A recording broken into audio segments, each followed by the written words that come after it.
And welcome to the Yorkshire Voice News at 4 o'clock. I'm Amelia Riley.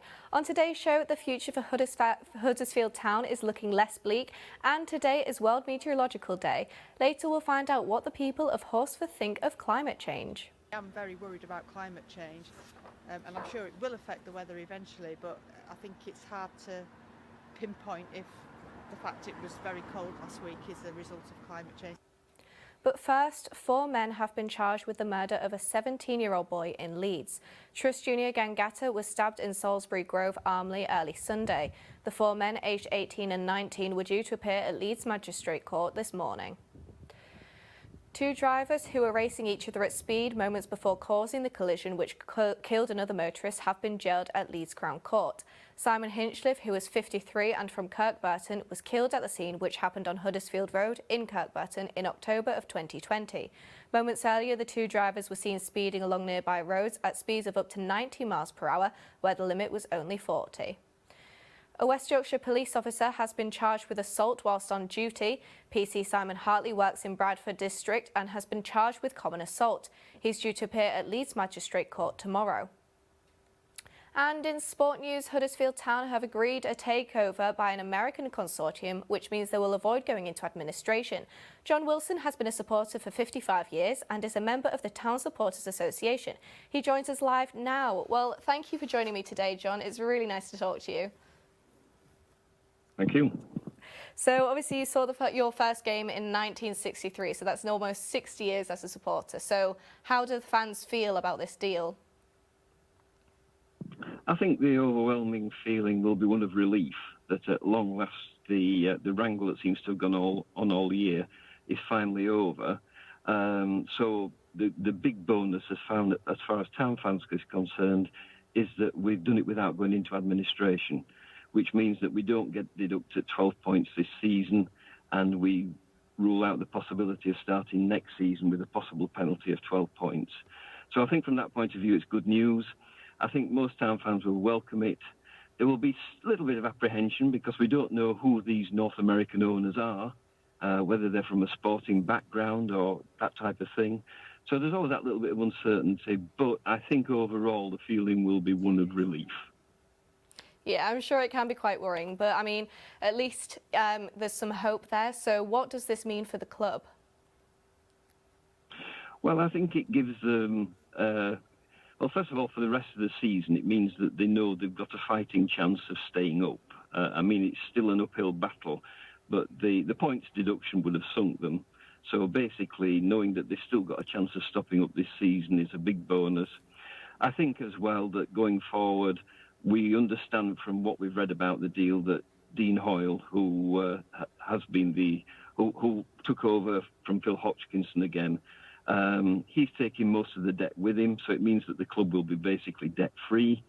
So they're going into a new season. They'll need a new manager. They'll need to strengthen the squad. But overall, I think that feeling, there will be a real feeling of hope tonight that better things are just around the corner. Yeah, so it's all looking good overall, all hope there. Is it sort of a trend now for English football clubs to be bought out by outside groups and organisations? I mean, Wrexham was bought by Ryan Reynolds, and obviously Man United has been bought by Glazer. So is it becoming a trend now? Yeah, I mean, there's a lot of foreign owners. I mean, most of the big clubs in the Premier League are owned by foreigners, teams like Manchester United, Manchester City. Even further down the pyramid now, there are owners, as you said. The days when the butcher, the baker, the candlestick maker, you know, from the local high street ran a club seem to be coming to an end. It does seem to be much more of a big business now. Yeah, so is there definitely still some hope there for the fans, though? Oh yeah, I think the overall feeling tonight, Amelia, is one of hope. The uncertainty and the death has gone. Yeah. Well, thank you very much for joining me today, John. It's been great to talk to you. Thank you for having me. Thank you. No worries. Now, 6 fish and chip shops in Leeds have made it to the list of the 50 best in the whole country. 2 of them are different branches of Kirkby's Fish and Chips. Alicia Whitehead has been to the branch in Horsforth. During the annual Fry Awards, Kirby's, a local fish and chip shop in Leeds, triumphed. I spoke to Andy, the owner, about what it was like finding out that both of his shops were in the top 50. We were really chuffed. it's something that I've been striving towards for a while, and pushing on that way. And then last year we missed out at the Meanwood shop by like 1%, and it was something that I really pushed for this year to get it. And we took over here a year ago yesterday, and it was something that we wanted to do at both, so we entered both and managed to get both inside that top 50, and everyone were really happy with it then. During the Fry Awards, judges secretly travel across the country, judging the food, cleanliness, staff, value for money, social media and much more. Pretty good. Speechless, which everyone will tell you ain't really often that happens, but yeah, I was speechless from it, so. I also spoke to Andy about what his plans are for the future and what his next steps are in terms of social media use.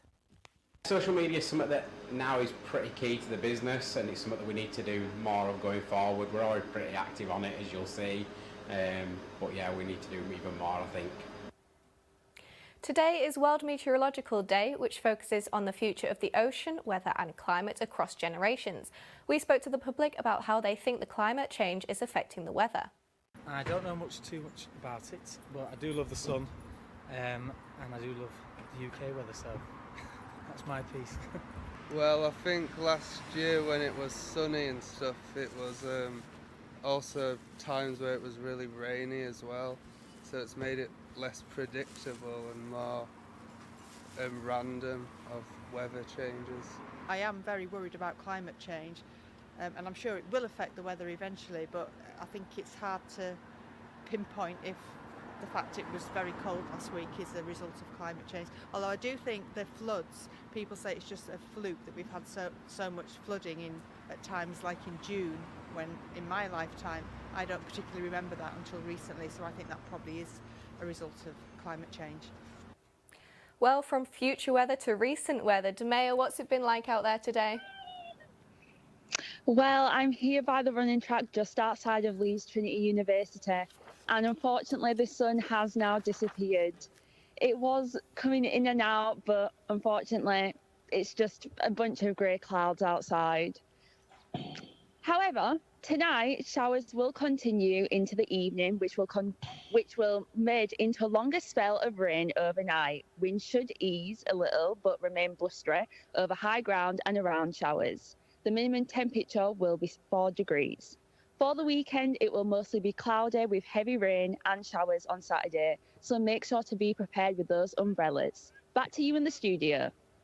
Thanks, Demea, and thank you for joining us today. We're back tomorrow at 4, so make sure to come back and join us again. If you want to hear more from us in the meantime, head over to our social media pages on TikTok, Twitter, Instagram and Facebook. That's all from us for now. Goodbye.